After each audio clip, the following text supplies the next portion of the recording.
Sometimes the most revealing thing about a marriage isn't what happens in front of the cameras, it's what happens in the seconds right before when nobody's expecting to be watched. If you've followed Kelly Ripa and Mark Consuelos for any stretch of time, you already know their on-air chemistry. The teasing. The eye rolls. The way one of them starts a sentence and the other finishes it without even trying. But there's a version of their story that gets talked about far less, and honestly I think it might be the most important one. What happens when the cameras stop rolling and it's just the two of them, navigating the same thing so many of us are quietly navigating too, watching their kids grow up and leave. Because here's the thing about Kelly and Mark that people sometimes forget in the middle of all the morning show banter and the headlines. They didn't just build a marriage. They built a family. 3 kids, Michael, Lola, and Joaquin, raised largely out of the spotlight even while their parents lived so much of their lives in it. And now, all these years later, that family has entered a completely different chapter. The kids are adults. They come home for visits instead of living down the hall. And every time one of them shows up at an event or gets a mention on the show, or pops up in a photo standing next to their parents, you can feel something in the way Kelly and Mark talk about it. It's not performative. It's not polished for television. It's something closer to disbelief, the kind of disbelief every parent feels eventually, when they realize the people they used to carry are now the ones standing next to them as equals. I think that's worth sitting with for a second because it's easy to reduce celebrity parenting to headlines and photo captions. But when you actually listen to how Kelly and Mark talk about their kids on air, there's a texture to it that feels real. There's pride, obviously. But there's also this undertone of mourning the years that moved faster than either of them expected. Kelly has said more than once in her own way that the hardest part of this stage of life isn't letting go of a job or a routine. It's letting go of the version of your family where everyone still lives under one roof. That's not a scandal. That's not a headline built for outrage. It's just true. And it's the kind of true that a lot of viewers, especially the ones who've raised kids of their own, recognize instantly. What makes Kelly and Mark's dynamic so watchable during these conversations is that they don't try to perform grief or nostalgia. They just let it exist. Mark will make a joke to cut the tension, and Kelly will let him because that's their rhythm. It's been their rhythm for over 2 decades of marriage and nearly 3 decades of partnership before that. But if you watch closely, there's almost always a beat where the joke fades and something more honest slips through. Pause. A softer tone. A look between them that isn't for the audience at all, it's just for each other. That's the part one thing people respond to, even if they couldn't articulate why. It's not the content of what they're saying. It's the fact that you can see 2 people who've spent a lifetime learning how to hold difficult feelings together, in real time without letting it swallow the room.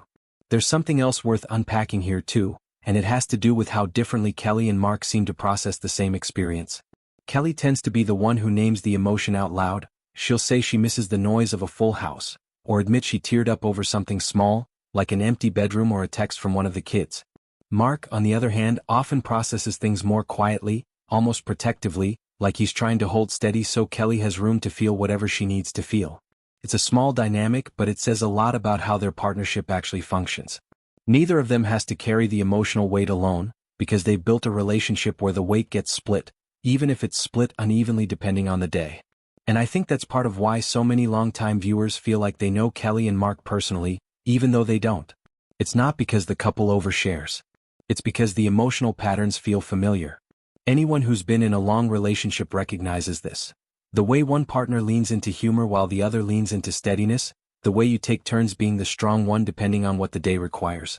Watching Kelly and Mark isn't like watching strangers navigate fame.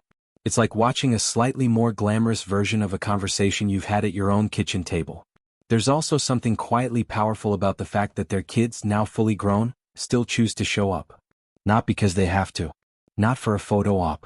But because whatever Kelly and Mark built at home clearly gave their children a reason to want to stay connected, even once they didn't need to be.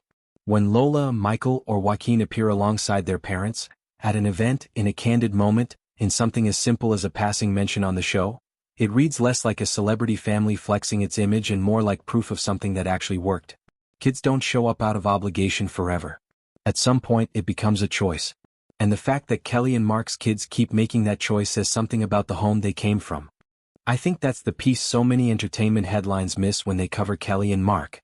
They focus on the banter, the milestones, the anniversary posts, the outfits, the moments that are easy to summarize in a single sentence. But underneath all of that is a much slower, much more human story about 2 people who fell in love young, built a life neither of them could have fully predicted, and are now watching that life shift into something new. Emptiness. Adult children. A marriage that's had to keep reinventing itself every few years just to stay honest. And maybe that's exactly why audiences stay invested, season after season, headline after headline. It's not really about celebrity gossip at all. It's about watching two people prove in small ways over and over again that long-term love isn't about avoiding change, it's about adapting to it together out loud without pretending it doesn't cost you something. So here's a question worth sitting with.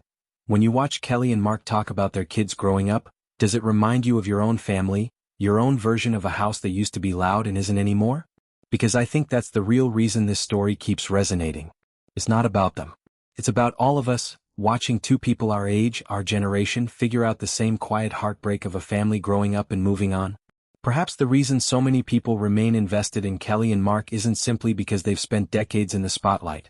It's because audiences continue to see something genuine in the way they navigate life together, even the parts that aren't easy to talk about. And maybe that's why moments like this stay with viewers long after the cameras stop rolling. If this resonated with you, I'd love to know. What's the Kelly and Mark moment that stuck with you the most? Drop it in the comments and let's talk about it.